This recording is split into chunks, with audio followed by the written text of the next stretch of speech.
Hej och välkomna till ABG Investor Day. Idag har vi massa spännande bolag som ska presentera. Mitt namn är Patrik Brattelius och jag är aktieanalytiker här på ABG. Vi tänkte börja dagen med att Catella ska få presentera. Och med oss idag har vi vd Kristoffer Abrahamsson. Och med det lämnar jag ordet över till er. Okay. Good morning. I'm going to do this in English, obviously. So nice to see you here, everyone here and online. My name is Kristoffer Abrahamsson, the CEO of Catella Group, and I've got Michelle Fischier here with me, Head of Investor Relations and Communications. I thought today we'd start by introducing Catella. We've been a bit of an unknown for a little bit. We've done a lot of restructuring and changed the organization over the last few years. So we wanted to introduce the sort of what we would call revitalized and property-focused Catella. Then we'll, after that introduction, go through a little bit of highlights from our third quarter earnings results that we issued on October 28th. And of course, after that, open to any questions. So, following a period of restructuring, we 2 years ago, 2.5, 3 years ago, we were bit of a misunderstood or poorly understood rather conglomerate of real estate businesses. We had a bank, we had hedge funds, we had a lot of different aspects to our business. And here in Sweden, most people probably knew about our corporate finance business and maybe our mutual fund business. Frankly, we're a European business, and our businesses in Sweden are not small but modest in size in relation to the rest of the business. So we now have 3 property-focused business areas: investment management, principal investments, and corporate finance. In investment management, we manage around 13 billion euros of assets in our pan-European platform. About 75% of those are in property funds, and the rest in a number of asset management mandates across Europe.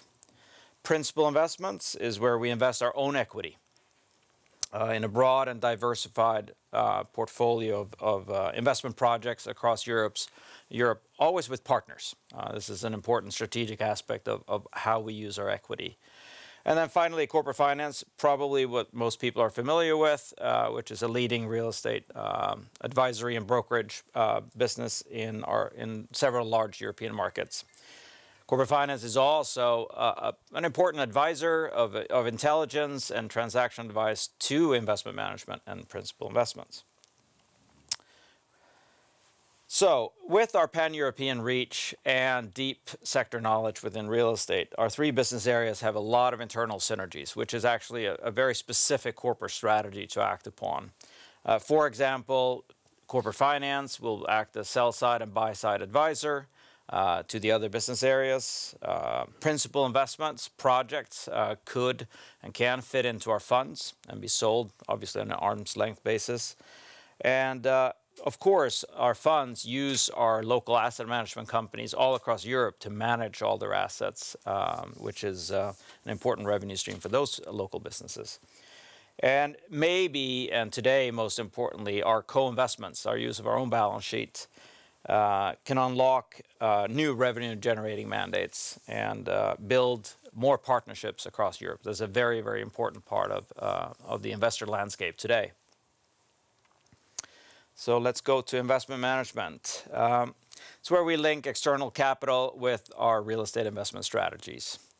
Our property fund and asset management mandates exist across a broad range of asset classes and pretty much all geographies, so 16 countries across Europe, which is a growing portfolio of long-term sticky capital, which obviously in today's market is extremely important. The business, as I said, has grown to manage 13 billion euros. And besides acquiring real estate assets into funds and mandates, we really specialize in being a very active manager and also developer properties, yielding good risk-adjusted returns to our investors. I think having dedicated development platforms, having dedicated local asset management platforms all over Europe, access to co-investment capital and transaction expertise in most markets is a relatively unique set of factors in selling and managing and our investment strategies, which is a key USP for us. I love this chart. Long may it continue. Over the last 7 years, investment management, we've grown assets under management by 27% on average annually. And in 2022, despite obviously a challenging market, we've continued to deliver significant growth and even more importantly, almost with very strong and improving underlying profitability. This investment management is a business of scale. And we have now hit, I would say, the tipping point where that really starts to kick in. Investors into our products are mainly European institutions. We have a really strong track record, and I think what they also are impressed with is that we have the local expertise in every country. We don't outsource, we manage our own funds. Investment management is and remains today the main growth engine of Catella when it comes to assets and revenues. Sometimes principal investments will deliver more profits, but from an underlying growth, clearly it's investment management. And we've shown obviously great track record here, especially in our sustainable and more green funds, which had attracted a majority of the capital, like most institutions over the last few years. We see now, as the market is shifting, an increased demand for value-add strategies, an area where we have strong competence and a few very, very good asset management platforms. And that's a shifting and clearly a bigger focus going into 2023. I think also next for both our funds and our asset management platforms is expanding our capabilities and product offerings in the huge opportunity in the entire real estate universe of transition, brown to green, net zero, whatever you want to call it. We've hired, we've started some new platforms, and this is going to be a massive part of 2023 and obviously beyond that. The key for Catella's financials in investment management is, the growth in assets generates, the growth in fixed fees, fixed revenues, which is a very stable, very predictable base of our earnings. On top of that, clearly variable income is an added kicker every now and then, and it's been a successful year so far. And our operating margins keep expanding, both from the economies of scale, where we get more out of our fixed fees, and also the performance continues to be very, very strong and gives us variable earnings.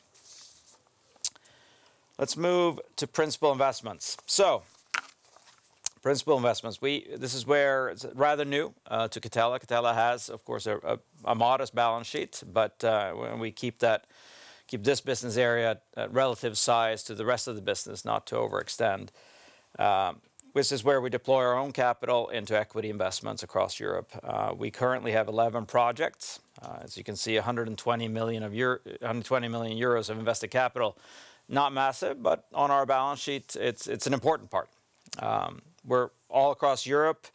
We're in logistics, real estate. We're in office and mixed use. A broad perspective here, and it really is for us to be opportunistic and nimble.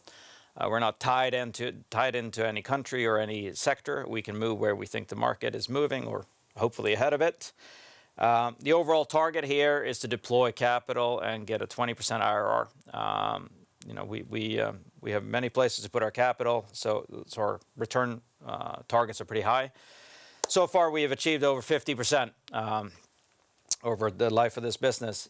Not saying that is a target going forward. 20% is pretty ambitious as it is. The key, we have unlocked significant profits for Catella by using our own equity, and that's important, I think, on a standalone basis. But it is almost more important that we unlock more value for the rest of Catella. We source with our local teams, we execute with our local teams, both from asset management, from development companies. And although our equity positions, as you can see, 10 million on average, sometimes are relatively moderate, they unlock large mandates. Say that if we put a 5 million euro ticket in, we can unlock an asset management mandate of 100 or 200 and generate fees for many, many years, which is a critical factor for us. And more investors, especially now as we move into the cycle of value-add and opportunistic, require you to co-invest. So to have that ability is a real strength. Of course, we have had I think this year 3 sales mandates for corporate finance from our own portfolio of equity investments as well.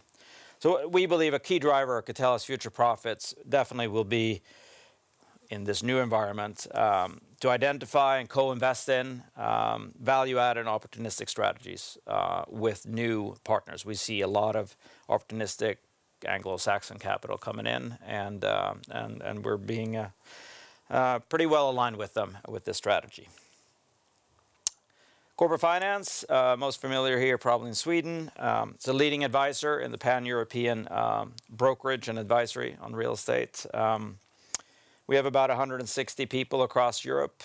We are in 5 markets today. We exited a few where the market is either unregulated or very, very hard to make profits in. I think we've, timing-wise, we've done downsized a little bit and focused on our real core markets and looking where the transacted market is today. That's been pretty good. Our goal is always to be in the top 5 or have a real niche expertise in what we're doing. The main business is large buy and sell side brokerage, but we have in recent years moved a lot more into more complex debt advisory, debt restructuring, and large capital markets transactions, and some IPOs here in Sweden. We also have relationships here in Europe over 20 years, and it provides a tremendous amount of intelligence for the rest of Catella as well. So going into our third quarter highlights briefly. First and foremost, in the current market, we focus, number one is the liquidity, keeping our cash very much close to our hearts and on our wallets. We have a strong liquidity position and no near-term refinancing needs, which we are pretty excited about. Going into a new, it's a new market with opportunistic and value-add opportunities. We have the opportunity to take advantage of that. We're going to do it prudently and manage our liquidity very closely. As I mentioned, we focus a lot on synergies. We've launched pan-European asset aggregation mandates with new capital partners, as an example, which generate fees in several asset management platforms, as well as building up equity, future equity gains, hopefully, in principal investments. And we have recently recruited to strengthen our position in data analysis and artificial intelligence so that we can be better at delivering intelligence-driven, future-based strategies to our investors, which I think if you don't do that in the next 3 to 5 years, you're history. Investment management, strong growth. 7 billion in the quarter alone in assets under management. A key transaction occurred in Q3. We hope to close it in Q4. We sold 34 properties. Those are big properties, multi-tenant properties in Germany and Netherlands. And the key here is we are regenerating our portfolio. We're positioning our capital and our assets onto more sustainable assets. You will have heard stranded assets being talked about in the market. We don't want to be those guys. These are not bad assets, but we're moving. We have to upgrade and modernize our portfolio. Some of these will be very expensive to transition otherwise, and we're taking pretty aggressive steps. We made some successful exits and asset management mandates in the quarter, and also exited some low margin, which has been a continuous journey to increase our margins. And now it really is about looking forward into 2023 to more value-add opportunities. Principal investments, not much to say in the quarter. We didn't exit anything in the third quarter, and we had, but over the last 12 months, we've done a lot of exciting exits, and we thus have a lot of capital to place going forward. And in corporate finance, even though the market is very challenging at the moment, we actually managed to, with the exception of a few large transactions, as you've seen, where people have to pay down their debt. And before the market realigns, we think it's going to continue to be slow. But valuation and debt continues to be strong and then plays to our strengths. If we talk about the numbers, First, very pleased to continue to show improved results, especially in this climate. During the quarter, we grew revenues by about 30% year over year to 500 million and delivered an operating profit of 62 million compared to 46 million the year prior. Now, I want to point out, we never really look at quarters. It doesn't really matter. We're a long-term growth business that delivers recurring fees with the occasional gains thrown in.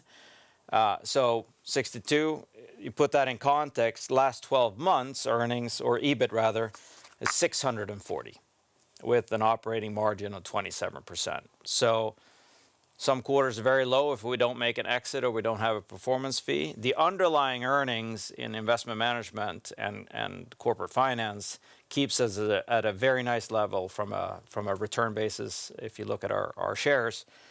But when you take that on a long-term basis, over 600 million over the last 12 months in EBIT is quite a lot in relation to our share price. Earnings per share doubled, nearly doubled in comparison to last year. Investment management, we continue to see margins in the high 20s, even in the 30s now. We grew about 30 billion of assets under management in the last 12 months and 7 billion in the quarter alone. Profit margin over 30% now, last 12 months. And again, it's driven by fixed fee income that just keeps growing by the assets under management and some variable income from performance fees and transaction fees along the way. We don't count transaction fees as fixed fees. And principal investments, as I said, no divestments, but a lot of capital going forward. Corporate finance, despite a very challenging market, similar revenues to last year and improved earnings by 10 million, which is really the main impact there is exiting non-profitable segments earlier in the year, which I think we did at a very good or lucky time in the market. And before we open up for Q&A, I'd like to briefly summarize Catella as we see it today. And I know that this is still a bit of an unknown, and we hope that we can spend a lot more time talking with everyone and educate what we're trying to do here. We feel really positive. This is a very challenging time in the market, but also a very opportune time in the market. So if you have liquidity and you have experience and you have a track record, I think it's a good time in the market. It's going to be a little hairy over the next 6 or 9 months or so. But we keep delivering increased revenues, increased assets under management, improving operating results, improving margins, despite this market. The main profit drivers continues to be fixed fee growth from assets under management, continued performance from our funds and mandates, and the occasional gains, but they are relatively recurring from principal investments. They've been paused in the current market a little bit. We have the capital not to rush sales, and so we're sitting on them and exit at the right price at the right time. Looking ahead, we clearly see a strength in investment management and the rest of our portfolio. But the likely scenario is that inflows and growth in capital will somewhat slow in the next 6 to 9 months. A lot of investors are in a wait-and-see mode. We're lucky not to have seen redemptions of any size so far. And our capital is pretty sticky with a minimum 12-month call period, which provides a lot of strength for us as well. But until the macro environment becomes clearer, we see a moderate growth going into the first half of next year, although we have a lot of projects that are being delivered during that period of time that will then become assets under management, even though new capital will not flow in, even though it will flow in, but it adds to the growth, which is a real strength that we built up over the last few years. So we will just stay the course. We will manage, as I said, liquidity prudently. We will offer more new sustainability-focused products. This is critical. We have to be a leader in brown to green conversion. We have to be a leader in delivering new development projects that are absolutely green, sustainable. We're building energy positive towers. We're doing a lot of things, but we're going to do a lot more. And this is what's going to continue to drive our growth. As a final point, it's hard to predict how the market will develop. I think we think the current macro climate, and we do have a lot of research in-house, It's going to be difficult for a little bit, but we think that that's a really, really strong opportunity for us. We have a lot of capital. We have 30 or so funds with a tremendous track record. And more importantly, I think from a investment management, this is the time for our asset management platforms to really shine. They have a great track record in turnaround mandates and opportunistic capital application, and it's their time to shine, and I think we're really well positioned. And then finally, like I said, we have a strong balance sheet. So my time today is mainly spent on looking at how to place our equity, how to build new partnerships, and looking at M&A opportunities opening up now in a very challenging market. There's a lot of distressed players. There's a lot of people seeking partners, and I think this is a great time for us. So with that, I'd like to thank you for your attention and open up for questions. Thank you. Thank you. It will be me asking the questions. Thank you for the presentation. So you are working across Europe, and so can you talk a little bit how, since you're working with transaction basically, so how does the transaction market differ across Europe? Is it a tougher environment in certain regions or other regions where you see more opportunity for yourselves? Sure. I think we see a few different pockets. Sweden, since we are in Sweden this morning, is unique. Very large public sector, very large portion of unsecured debt, and now, frankly, forced transactions to service that debt. And that's a very unique opportunity for repositioning portfolios, helping people with their balance sheets, which is something we're working on a lot. It's not easy to get into those transactions. They're a lot of behind closed doors, but we have that expertise, and we're certainly in there. It's a very exciting time. It's very complicated, but exciting. Switch to the UK, it's probably the market that moves the fastest. That it's more transparent. They readjust values on the balance sheet much quicker than most other markets. So we've seen movements there already, and opportunities are starting to occur. Same, go to the other side of Europe, Poland. We made an acquisition earlier this year in Poland with an asset management platform. Again, there, a lot of pretty high interest rates and levered players. So that institutional money has moved out, which means that the smaller family offices are very active, which is something that we're trying to take advantage of. In our core markets, Germany, France, Belgium, Holland, slower moving. Valuations are very, let's say, conservative, and it takes a long time before balance sheet values adjust, which means, A, we have a lot of work to do in valuation, which is great. And on the other hand, it slows down the transaction quite dramatically. But we think, quarter one, quarter two, these markets will adjust. The market everyone knows what the market values are. They're just not on the balance sheet yet, and they're trying to wait it out. There will be opportunities, and that I think is a great advantage for us. But we're having 160 people doing this every day just on transaction advisory gives us so much intelligence for our investment business. Okay. We seem to be running out of time, but I will squeeze in a last question. In harsher times, one can imagine it becomes more pressure on fees. Are you seeing that from your customers on variable or fixed fees? No, in the funds and asset management, no.